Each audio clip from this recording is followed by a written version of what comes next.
I just watched a really good video by Brian Lagerstrom where he made a pretty good looking Reuben sandwich. He made it all from scratch. I'm not gonna do that. But I thought instead of making corned beef, why don't we make corned beets?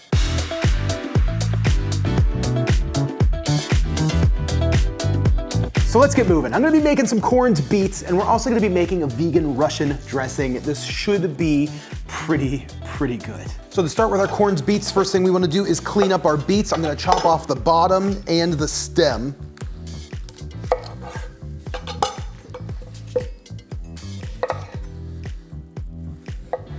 Now at this point with these guys, you can go ahead and use a peeler and peel the skin off. I'm gonna keep the skin. I'm just gonna wash them really good and use a spoon to kind of pick off any like nodules or anything like that. After that, we just need to make our corned beet broth. What's actually gonna peppercorn these and give these that nice corned beef flavor. So what we're gonna do is we're gonna start with a pot of boiling water on the stove. I'm gonna add some vegan beef broth. You all have seen me use this before. Then we're just gonna add some salt, whole peppercorns, bay leaves, cloves, mustard seed, and garlic. We're gonna let these boil for about 30 minutes. It smells insane in the kitchen right now. I mean, it really smells like corned beef with that broth that we're making. So I am just absolutely stoked. So here I've prepped some garlic and red onions. We're gonna make a Russian dressing, but we're gonna make a vegan Russian dressing. Now originally I was gonna use Just Egg, which is a really common egg replacer here in the US, but every time I use it, I always get a bunch of people that are like, you know, we don't have Just Egg here, what else can I use? You know, so I figured I was gonna make it a little bit easier. Now today I am gonna use aquafaba powder, which is also kind of an odd ingredient, but aquafaba is not. Aquafaba is super easy to come by.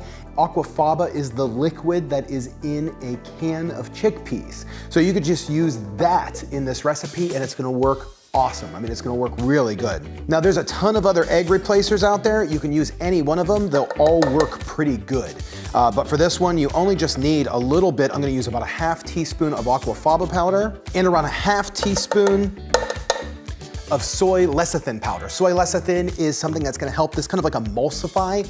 It binds all of the ingredients together. We're gonna be adding some oil and water together, and you know oil and water don't mix unless you have lecithin. Then they mix like crazy. So now I'm just gonna be adding about 3 tablespoons of water, just plain water. And I'm gonna use my immersion blender and just kind of blend these ingredients up to get like a thick egg mixture.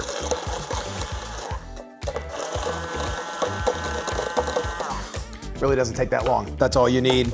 That is going to be like our egg mix. It's gonna be pretty good. Now I'm just gonna add our onion right in there, along with some pickles, garlic, some ketchup, a little bit of sriracha.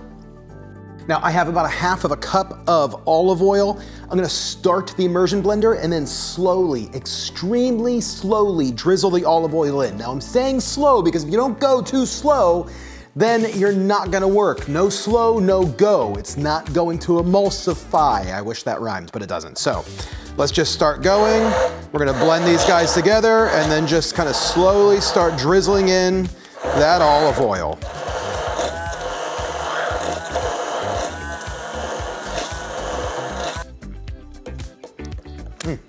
That is good. That is way good. Wow. Okay, this is perfect. I'm gonna throw this in the fridge. Let's wait for these to finish and then we'll move on to the next step for our corned beets. You can't beat these beets. I mean, they are looking awesome. They smell awesome. Ugh, I am so excited to see what happens. Now I would say you'd probably want these to cool down a little bit, but we're not gonna wait. I'm just gonna go ahead and give them decent slices, maybe like 1/4 of an inch thick. You know, we don't want anything too thin. We're looking for a good piece of meat here. So I'm just gonna slice these down. So at this point, I'm just gonna drop our beets onto some parchment paper, onto a cookie sheet. Whew, these are hot. Now at this point, I just wanna drizzle them in some olive oil. Healthy amount of kosher salt. Black pepper, fresh cracked black pepper. And then I'm just gonna pinch over just a little bit with some mustard powder.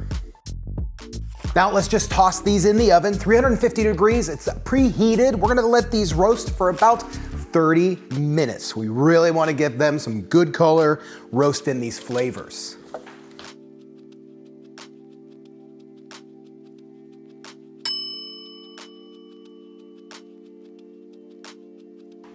Our beet meat is done. It is done and it looks phenomenal. I am so stoked for this.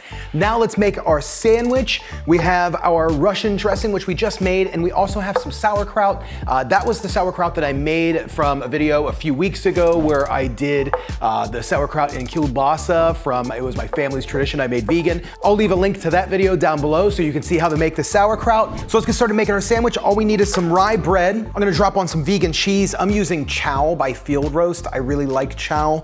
It's a really good flavor, has a really nice like Swiss type of flavor. I'm gonna let that hang over the bread so that way it melts down. Now we just need some of our beet meat.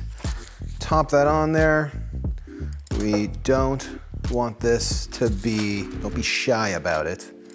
Some good pieces of beet meat. Should be enough to make 2 sandwiches or so, I would say. We're gonna throw on some of our sauerkraut that we made, and again, don't be shy. Top this off. Oh my gosh, I mean, look at this sandwich. I'm so excited about it. It's gonna be perfect. Now, I like a lot of sauerkraut. I think that really, really makes the flavor. And then lastly, coat our top piece of bread with our Russian dressing. Throw that on. Now I have a skillet that is blasting hot. We're gonna throw a little bit of olive oil on that. Throw this, toast both sides of the bun, and then, oh my gosh, this is our Reuben sandwich with corned beet, not corned beef, corned beet.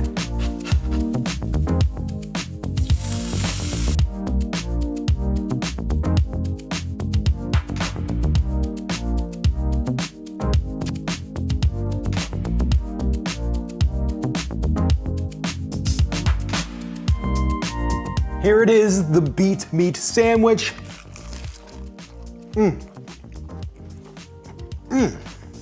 Wow, it's wild how much this tastes like a Reuben. Back in the day, I ate a lot of Reubens. This tastes like a Reuben. All of the flavors that you would expect from a Reuben. Honestly, a lot of the same textures that you would expect from a Reuben. Now, I use a lot of beets on the show. Even though I'm not a huge fan of beets like in general. Like I'm not a person that's gonna add like beets to my salad, or I don't even really like to cook beets in a lot of meals. That's not something that I commonly do. But I use them in recipes like this because they do kind of get pretty meaty. They will get meaty, not on their own. Not like just like if you were to like take the piece there and just bite into it, but like once you add them into something like a sandwich. Like if I were to get this out at a deli, I would be pretty happy with it. I'd be really happy with it. And kill it in the sandwich. That's what I got. I'll leave the link to the sauerkraut. Make this. It's like one of the best vegan sandwiches ever. And it's really, it takes a little bit of time, but it's easy. It's messy.